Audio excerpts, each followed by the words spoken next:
confidants of the president are said to be urging him to pardon junk bond king Michael Milken. In an August 2017 letter, former Morgan Stanley managing director David Bahnsen called Milken's prosecution, quote, a period of class envy run amok. Milken Foundation co-founder, high-yield bond pioneer, pled guilty to securities tax violations. He served for 2 years, paid $600 million in fines, and then he founded the Milken Institute, which has really revolutionized a lot of medical research in the country. It's quite extraordinary. So welcome now Jason Kelly to talk about this. Nobody better to talk about it than you, Jason. Well, I don't know if that's true, but I will tell you that this is going to be one of the most read stories in the Blue. You can take it to the bank. I mean, there are a lot of superlatives you can throw around Michael Milken. He is arguably one of, if not the most important financiers in the history of Wall Street. When you go back to the 1980s, he effectively invented the junk bond as a way of And serious financing. Academics say, who are on his side, say he really created creative destruction, essentially. Yes. He really took Schumpeter's idea and he created it through his LBOs and his junk bonds. Absolutely. So Drexel Burnham Lambert, where he was the king, from his X-shaped desk in Los Angeles. I mean, the visuals around this are pretty amazing, and for those who lived through it, they remember this time. They also remember that it was one of the most dramatic falls in the history of U.S. business, global business. Well, considering that the majority of traders on Goldman's desk are just got out of college, walk us through what happened in the 80s and why this is such a huge turnaround. So, briefly, the junk bond becomes essentially the financing vehicle of choice for corporate takeovers, and Michael Milken is at the very center of that, and Drexel is at the center of that.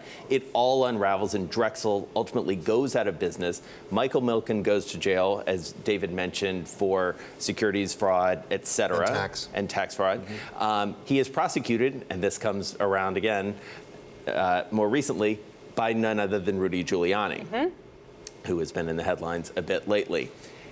Michael Milken gets out of jail, and then, another superlative, probably creates the most powerful second act in Wall Street history by funding cancer research, prostate cancer research specifically, and also creating this Davos of the West. Every year, everyone comes together at the Beverly Hilton to talk about not just finance and not just business, but how to cure cancer, social good, the environment. It's a who's who, and Michael Milken is at the center of all of it. And it's sponsored really serious medical research. I mean, it's really made a difference in the world. He has become... Of course, he was a victim of prostate cancer himself. He was a victim of prostate cancer, and one of the ways that he has essentially rehabilitated himself is he is the guy that if you are a powerful person, usually a powerful man, he's the guy you call. He puts you in touch with the best doctors. He is at the center of all of this. So the pardoning of Mike Milken is not necessarily anything new in that there's been, when there are other traders who've been convicted. Mark Rich, exactly. for example? When Mark Rich was pardoned, there was conversation about Milken, but he didn't make the cut.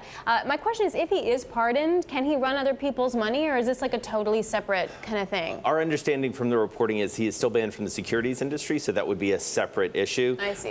This is really about, the optics largely, I believe, but you've got some very powerful people behind it. It has not gone through, as you said before, but none other than Rudy Giuliani, who certainly is in the president's circle right now, is advocating for this. Jared Kushner, and of course, wouldn't be a story about Wall Street if we couldn't mention Anthony Scaramucci. Yeah, of course,